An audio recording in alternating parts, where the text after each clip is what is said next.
tal? ¿Cómo están? Bienvenidos a Indicador Político Televisión.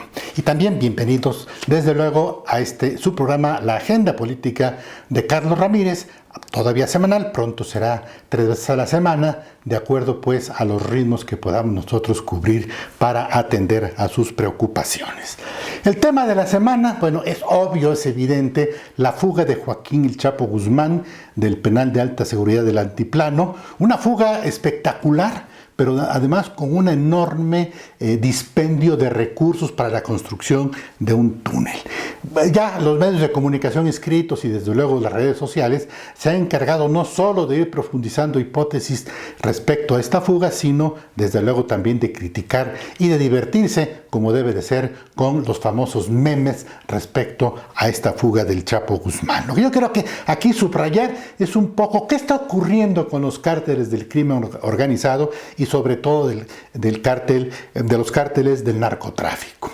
La fuga del Chapo significa que frente al desmantelamiento de los demás cárteles del narcotráfico, del crimen organizado, el cártel de Sinaloa, que pertenece al Chapo, se sigue fortaleciendo. Hay por ahí algunas hipótesis, inclusive algunos expertos en temas de seguridad, que dicen que hay una especie de medio acuerdo del gobierno y del Estado para mantener un solo cártel con el cual se pueda negociar, pero cuando aterrizamos esas posibilidades, se ve no solo imposible, sino quizás hasta absurdo que el propio Estado, el propio gobierno, quiera fortalecer a un cártel que desde luego le va a generar conflictos. Y más aún, diciendo que esta fuga del Chapo fue un arreglo entre el Chapo y algunas instancias del gobierno en esta línea de tener a alguien con quien negociar y no se entendería en la medida en que el efecto negativo hacia el gobierno federal ha sido bastante intenso, profundo, que inclusive está zarandeando como nunca antes, inclusive ni otros escándalos anteriores al gobierno federal. El cártel de la droga funciona en términos de corrupción, eso lo sabemos, y por lo tanto el primer objetivo que debe tener el gobierno del Estado es a ver a quiénes corrompió el Chapo Guzmán. No fue uno, fueron decenas, centenas de personas que fueron corrompidas por el poderío económico.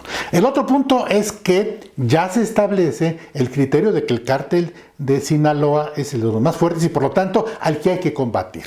Ya los Zetas de alguna manera están desarticulados, pero el cártel de Sinaloa del Chapo Guzmán pudiera de muchas maneras convertirse en el único y por lo tanto en el más peligroso. Habrá presiones nacionales e internacionales para la reaprehensión del Chapo Guzmán. Podríamos decir que el Estado tiene recursos, si así lo desea, para reaprenderlo, si no en el corto plazo, en mediano plazo, pero también tiene recursos corrompidos para evitar que esta aprehensión se lleve a cabo. Yo creo que es el punto de inflexión en el que el Estado y el gobierno del presidente Enrique Peña Nieto tendrá que definir si realmente hay una estrategia de seguridad pública y de seguridad interior y hasta de seguridad nacional por lo que representa el Chapo para combatir el crimen organizado, o seguiremos en esa vieja lógica, en esa vieja doctrina de que pobres de los delincuentes son así porque el Estado es perverso y la sociedad los ha marginado.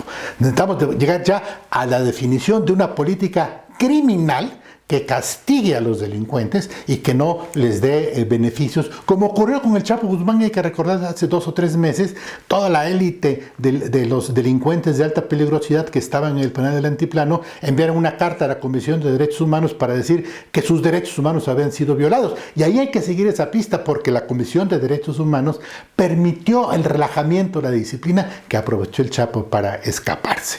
En ese sentido, pues, estamos frente a una delincuencia que es criminal por naturaleza y que representaría, ahora sí, y vayamos en algún momento al debate profundo, inclusive filosófico, del mal absoluto. El mal absoluto, si existe, la banalidad del mal quiere decir un poco que todo responde a las estructuras. Supongamos que hay estructuras que permiten la corrupción del crimen organizado, pero también reconozcamos que hay una maldad en la mentalidad de personalidades que no tienen ninguna solución y que las políticas punitivas y carcelarias deberán ser mucho más estrictas.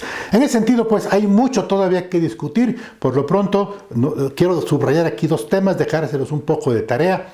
Primero, hay que analizar cuál es la recomposición de los cárteles de narcotráfico antes de la fuga del Chapo, ahora con la fuga del Chapo. En segundo lugar, el papel que está jugando y que va a seguir jugando el cártel de Sinaloa. Y en tercer lugar, la necesidad de una política criminal más estricta y más punitiva por parte del Estado para evitar este tipo de burlas de parte de los criminales. Seguiremos hablando y seguiremos comentando ese tema. Por lo pronto lo dejamos aquí como parte de la agenda política de esta semana de Carlos Ramírez. Hasta luego y los invito a que nos busquen en nuestro canal YouTube y que también nos consulte tanto el diario Indicador Político como estos comentarios en nuestra página de internet noticiastransición.mx. Hasta pronto.